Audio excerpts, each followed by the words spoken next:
race. And when you're out there without care, yeah, I was out of touch. But it wasn't because I didn't know enough. I just knew too much. Does that make me crazy? Does that make me crazy? Does that make me crazy? Possibly. On January 28, 2007, at 5:30 a.m. in Miami, Florida, I find myself standing in a holding pen, wading in ankle-deep water, shivering in the pouring rain. I am about to accomplish one of my life goals, a marathon, a 26.2-mile run that I have been training months for. Apprehension and doubt start clouding my thoughts. Can I really do this? Then something my twin sister asked me during the middle of a 5K race we were running came to my mind.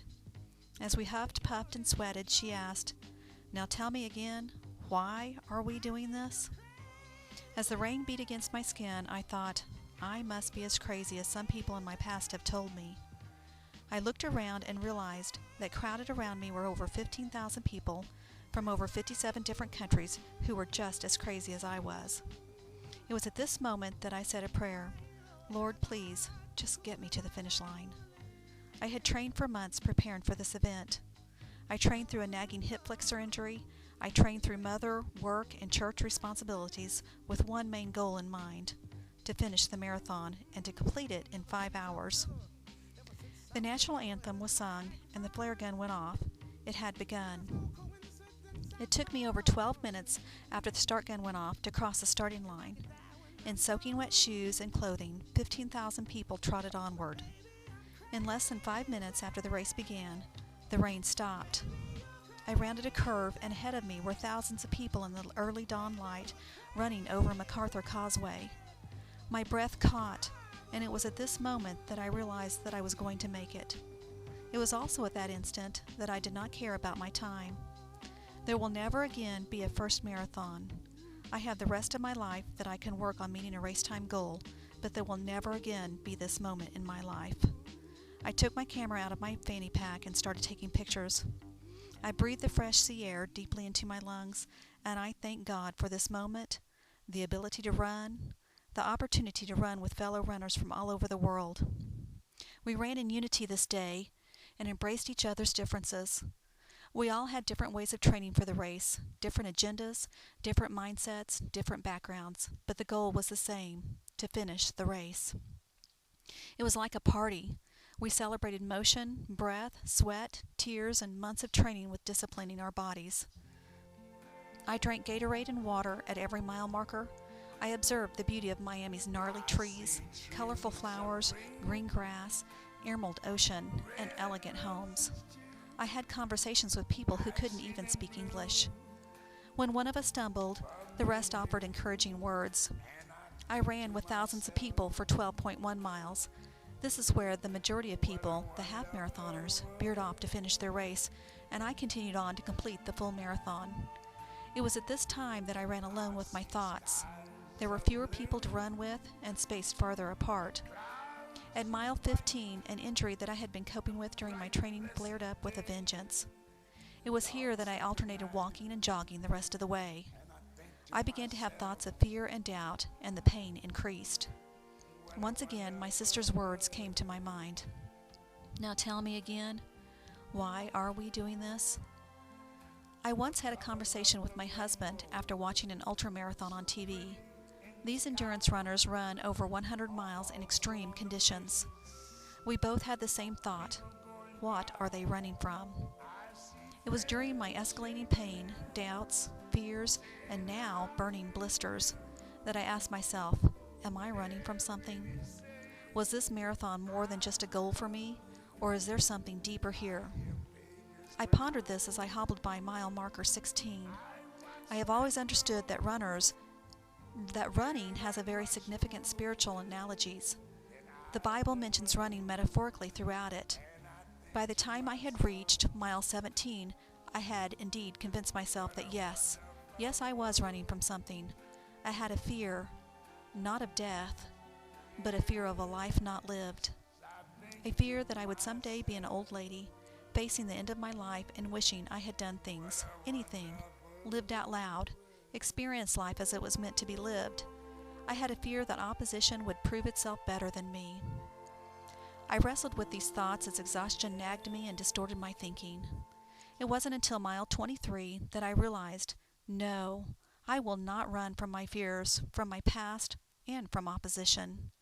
I am not running from something, but to something. I am running for the journey in itself. I picked up my pace, a renewal coming to my body. I began to run over the bridges I had burned. I ran through the problems I had created. I ran on the inflicted and self-inflicted wounds that were in my way.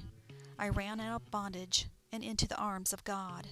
And in the end, I learned something about myself. I am a finisher. Some people, when faced with opposition, throw their hands up.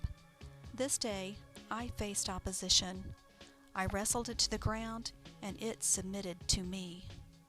Of the over 15,000 people who started the race this day, only 2,522 finished the marathon, and only 6,440 finished the half marathon. I wonder about the people who started but didn't finish the race. I saw people being taken away by ambulance, people sidelined with injuries and muscle spasms, and people giving up due to lack of preparation. Disappointment and discouragement caused some people to give up. The casualties of this race are no different than the casualties of life. Everyone gave it their best effort. I did witness determination, hope, courage, and life-changing events. We were all winners this day. It has been said that running provides happiness, which is different from pleasure. Happiness has to do with struggling and enduring and accomplishing. So why am I doing this, I ask? I run because running is spiritual to me. I run for the journey. I run to heal.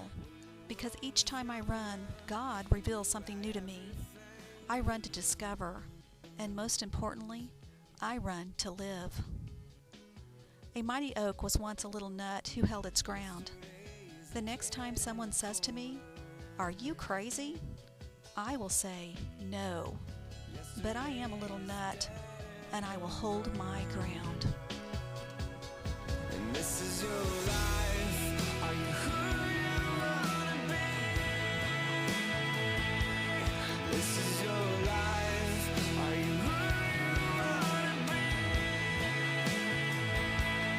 This is your life. Is it everything you dreamed that it would be when the world was younger and you had everything to lose?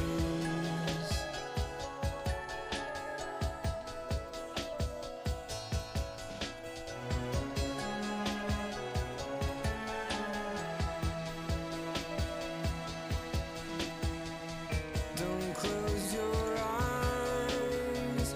Don't close your eyes. Don't close your eyes. Don't close your eyes. This is your life. Are you who you wanna be? This is your life. Are you who